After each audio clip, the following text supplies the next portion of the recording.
Hi, I'm Pastor Michael Schmidt, and I'd like to invite you this evening to our midweek Lenten service here at Peace Lutheran in Natoma. Our service begins at 7 o'clock, and tonight we will be focusing on Genesis chapter 41, where Joseph interprets the dreams of Pharaoh. Looking at chapter 41 tonight does mean that we are skipping over chapter 40. The chapter really discusses Joseph's time in prison, where the cupbearer and the baker are sent to prison, and they both have dreams one night, and Joseph interprets their dreams. To the cupbearer, he says that in 3 days your dream will come true. You will be restored to Pharaoh's right hand. To the baker, he says, in 3 days you will be hung. It's an interesting parallel between Genesis 40 and the movie Shawshank Redemption. It's kind of interesting in Shawshank Redemption. I always find it strange that Andy Dufresne doesn't really seem to be treated like a prisoner at all. He's doing everyone's taxes, and then later when the warden comes up with his money laundering scheme, who's working the books but Andy Dufresne.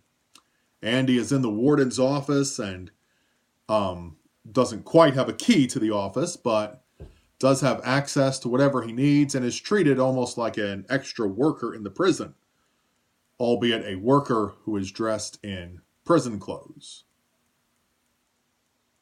And there's a trust, there's a rapport with Andy that does not really exist with any of the other prisoners. They're all just numbers.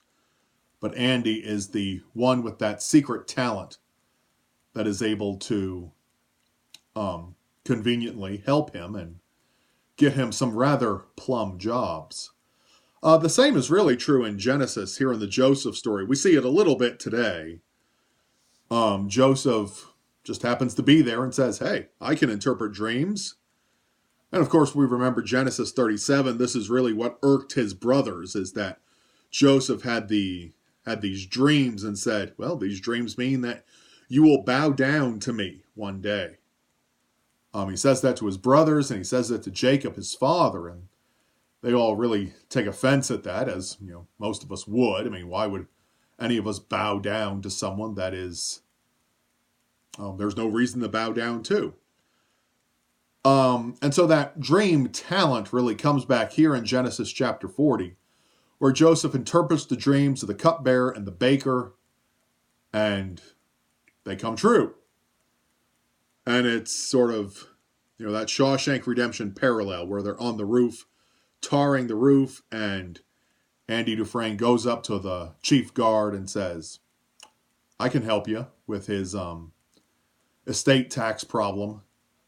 And word sort of spreads that Andy has this talent, which is actually unlike Genesis chapter 40, because Joseph has this talent, but then everybody forgets about Joseph. In 3 days, the cupbearer hangs. He's dead. He's not going to help anybody. No, I'm sorry, the baker hangs, so he's not going to help anybody. The cupbearer is restored, but, one thing leads to another, and, Joseph who is really sort of the response we get there.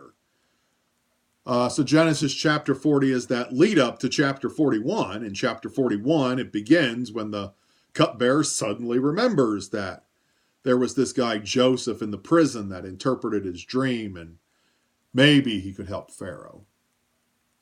How convenient for the cupbearer. I'm sure he got a handsome reward for his services as well. But that is really the story of chapter 40, is that this talent Joseph had in Genesis 37 comes back, and it helps him a little bit here, but it will help him to much greater extent later on. And, Joseph doesn't have a hard life in prison. He's almost that Andy Dufresne type character,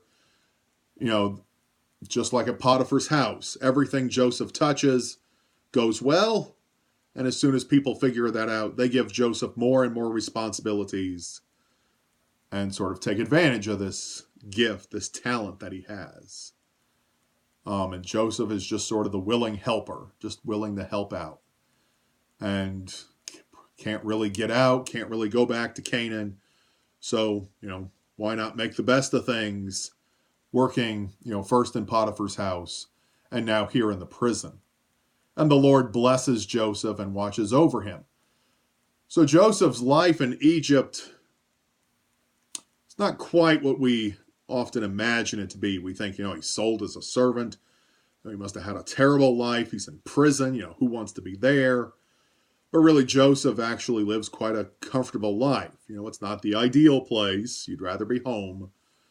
But he does do quite well for himself. He's comfortable, living better than others who would be in the same position as he.